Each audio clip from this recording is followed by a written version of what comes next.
Stock market recap. Today is Thursday, March 21st, 2024. Bitcoin was up 0.44% at $65,770 a share. Micron reported earnings yesterday after market close. They crushed earnings and also crushed guidance. This is one I recommended buying and holding long, okay? Because they're at the middle. These memory chips are needed for this AI boom we're seeing, okay? So I like that one to be a big winner, and it's still cheap. Also, FedEx reported earnings. They beat on earnings per share by 12%. They slightly missed on revenue, but that was enough to get the stock up. It was not as bad as feared, so that was good. I don't know if that rally will continue, however. And then also we had Nike's earnings. Just do it. They didn't do it. And they offered guidance late in after hours trading, which investors didn't like, that missed expectation. So the stock tanked. No need to rush into that one.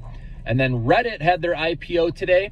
It jumped. Obviously, it came out the price at about 47, 48 bucks a share, right in there. It was originally priced between, at $34, but with IPOs, a lot of the times it comes in way higher when it starts trading, and that's what happened. So it initially popped up to about like 57-ish and then came back down.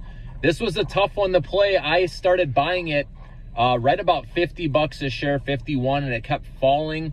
So I was kind of catching a falling knife for a little bit. I kept adding, though, more each block of shares. That's why you always want to start slowly, with dollar cost averaging. So I kept buying as it was going down when it was showing some good buying momentum up. And finally it caught when it went down to, 45, 46, and then it bounced up, made some good money. But this was a pretty tough one to trade.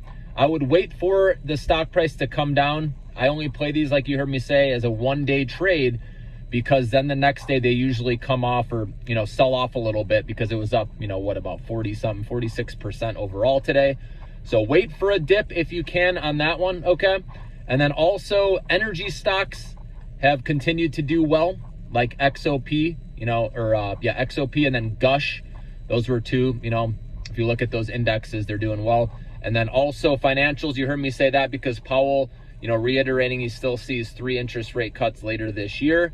Financials, anything tied to banks, did well today also. So that's it for today, guys. Happy trading. Drop me a line, drop me a comment. I appreciate it.